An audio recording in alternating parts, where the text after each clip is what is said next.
Hi, good morning. This is Fred Henning from outofboxwealth.org. Hope you're having a blessed day and you and your family are doing well. And really enjoying just the energy of being energetic, the understanding of understanding, the wisdom of wisdom. And what that does is it really tunes us into what we're tuned to. And I was listening to some statistics, and I can't say accurately. I think it's something like we have an average amount of thoughts per day. I think it's something like 75,000, and almost all of them are the exact same thoughts that we thought yesterday. And it's pretty incredible to think, when we have this unlimited potential in our mind, when we have unlimited thought power and unlimited ability to use our mind power for incredible things, and yet it just ends up in a pattern that repeats day after day after day after day. Well, why is that? I mean, doesn't that sound a bit odd? How does that happen? And when we go back and we look to instructions, when we look to advice, when we look to wisdom, when we look to understanding that was left to us by the ancients, we can a lot of times find the answer that we're looking for. And in the scriptures, the Holy Bible, the Apostle Paul said, "For we wrestle not against flesh and blood, but principalities and powers, rulers of darkness, wickedness in high places," or in heavenly places in some translations. And so when we think of that, and we start to think that, listen, we were in this pattern, and this pattern doesn't seem to change. And if you've done any type of traveling, even in just your own country, and, when you meet people, the average person that you meet doesn't want war. They don't want to fight. They don't want to hurt somebody. They don't want to harm somebody. They just want to live a happy life. They just want to live in peace. They just want to have enough. And, most people aren't even greedy. Most people don't want to have, more than everybody else just for the sake of having more. And so we find out that, and I know when, I went over to Great Britain, and when I went over to Europe, it's the same thing. When you meet real people and you talk to real people, they want the same thing. So this idea of harming each other, this idea of being harmful to each other, it's not inherent. It doesn't come to us as our original programming. We don't enter this earth realm that way. It's an outside influence, and it comes from somewhere else. And, I guess it's up to us to determine what that influence is or where it comes from. But to have the understanding and to have the ability to examine our thoughts and to think in our own mind what we're thinking. Do our thoughts belong to us? Are we thinking a belief that is true, or is it some sort of program? Is it something that has been imposed upon us or imposed upon us? And is it something that, is just running in our thought process without our true desire to have it running there? Is it something that just kind of snuck its way in, without us knowing, or, in time of duress, in time of stress, in time of, where we felt like we didn't have an option, or where we felt like we couldn't choose? Did a mindset creep in? Or when we were at a place of, our mind going through the different cycles from, a state of stress and anxiety to a state of relaxation, to a hypnotic state that we are in when we are watching television. And did something slip in there? Was something inserted there that we really don't want? And is that what is controlling our thought process? Could it be that there is an influence that is outside of us that, has some sort of benefit by administering some type of control? I really enjoy, personally, it's just a personal thought here and a personal preference, but I laugh every time I hear Dr. Bruce Lipton say that The Matrix isn't a movie, it's a documentary. And it's so incredible when you think of what a brilliant, person he is, and, all of his wisdom and understanding, about the cells, about the human cell, about the human genome, about stem cell research, and the understanding that, he has obtained for himself firsthand. And so when we look at that and we see, that there, without a doubt, is a system of control that is influencing the human race, and there's all different types of teachings. And but at the same time, when we go through the teachings that are out there, we find out that the ancients also left us an alternative. They also left us a way out, and maybe even a way of empowerment, to empower ourselves, to not be subject. When the Apostle Paul tells us that, hey, listen, man, you're not. It's not all these people around you that are the problem. It's a spiritual force. It's a spiritual activity. It's a spiritual influence, or you could say it's an energetic influence, an energetic activity. It's something that is not the way it seems. We think that our problem is, some person or someone or some group of people or some nation. But the truth is, it's the underlying mindset that is motivating that influence. Can it influence a whole nation? Well, it looks like it. When you look over history and you see the atrocities that have been committed by one nation against the other, and you see that they all had to use some form of belief. They all had to use some form of influence that operated through a belief. When you watch The Beauty and the Beast, Gaston, he just saw an image of the beast through the mirror, and then he went out and he influenced the whole village that this beast was evil and this beast was going to come and take their children and take everything. And so therefore they needed to rise up, and they needed to rise up against this beast and go slay it before it harmed them. And we know from the movie that it wasn't true. The beast was only a threat to himself. And so what's the beast? Who is the beast? The scriptures talk about the mark of the beast, and the end time, there is the mark of the beast. But who is the true beast? Who is the real beast?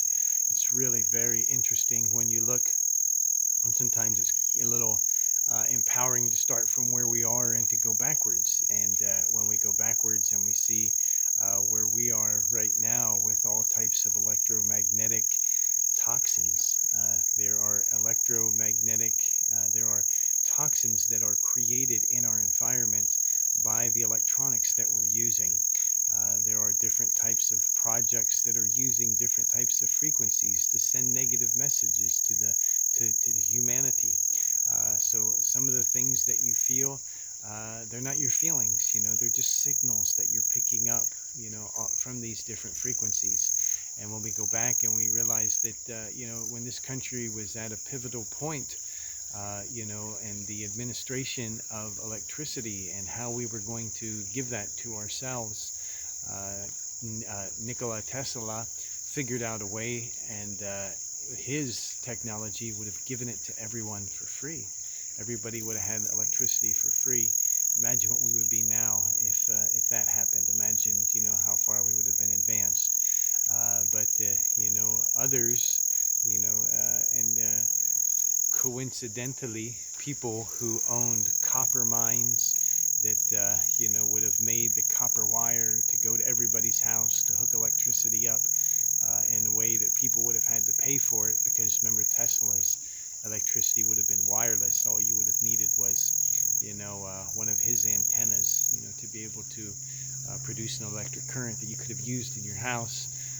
But his opposition, owned copper mines, and, again, that would have benefited from spreading copper wire all over the earth and running electricity not wirelessly but wired through the copper wires into your house.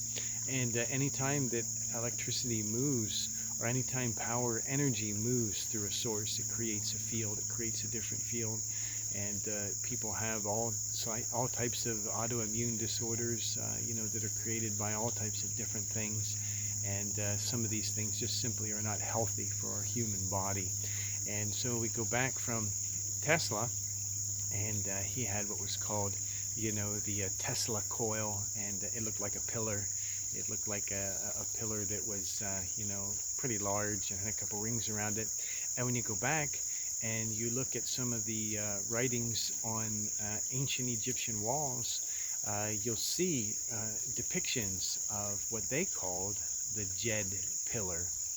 And their Jed pillar looked very similar to some people's renditions of, the Tesla coil or the Tesla pillar.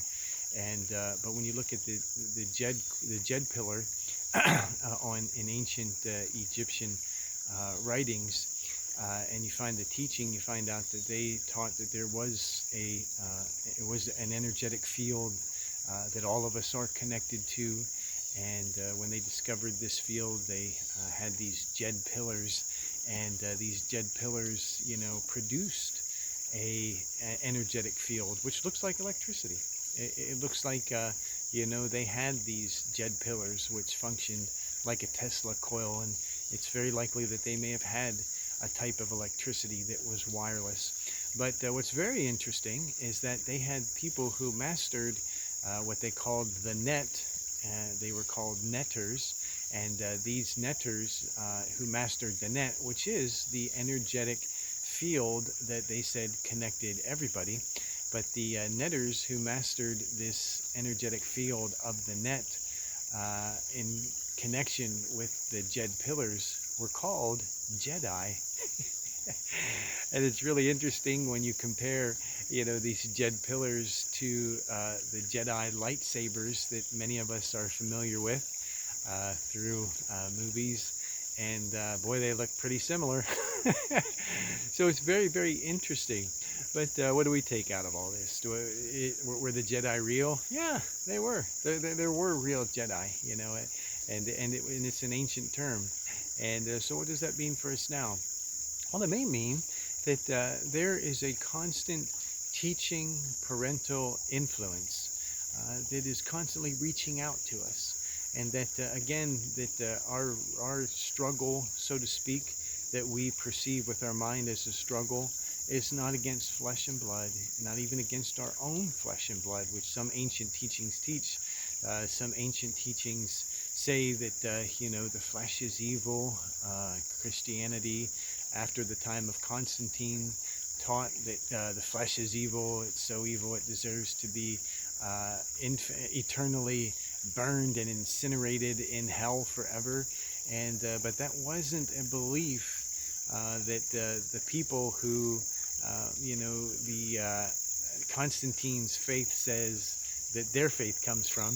In other words, early Christian believers didn't have these beliefs. It was a Greek belief that was interjected into later, and it looks like a system of control to manipulate people with fear to be able to build armies to go and, again, take other people's stuff and take other people's land, because there's just a few that are motivated to do that, but the many are not.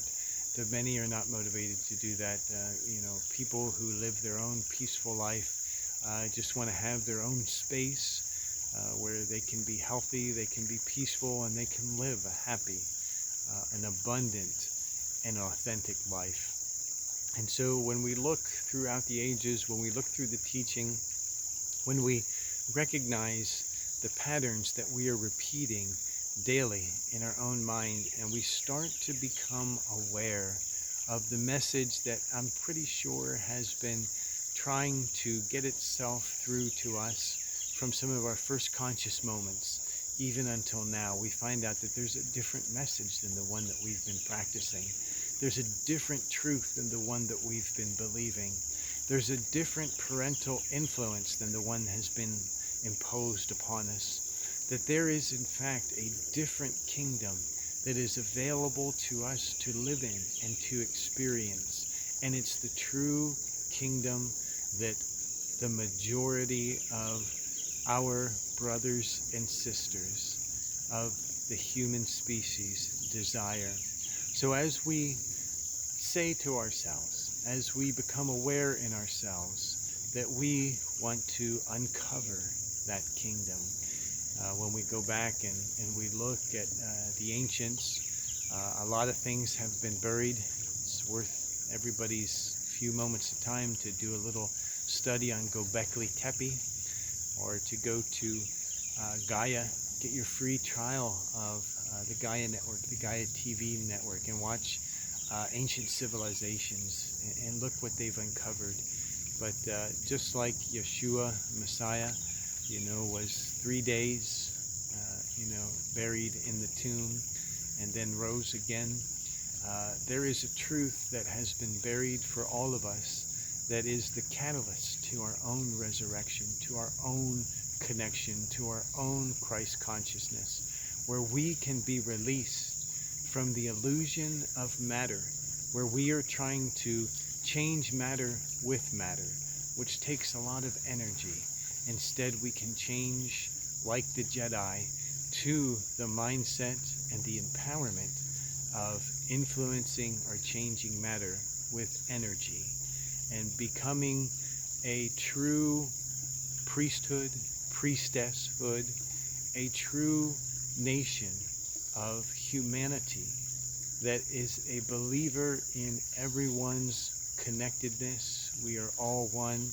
We are all one in love, and that love is the force that connects us and can empower us to empower each other and to release our whole family as humankind from an abusive, toxic mindset, form and system of control that, like the Matrix, simply uses our human energy for its own dark purposes. But the light is always bright inside of our own hearts and inside of our own minds, and brother and sister, especially inside of our own memory, in the depth of our being, in the true center of who we are, the true light, the true love, the true power of our authentic being.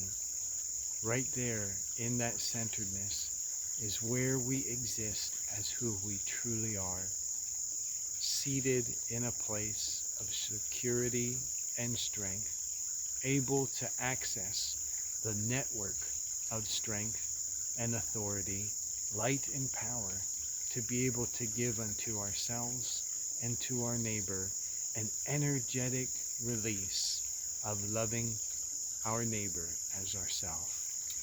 Love and blessing, peace, shalom unto you and your family. Gnothi Seyotam. Namaste.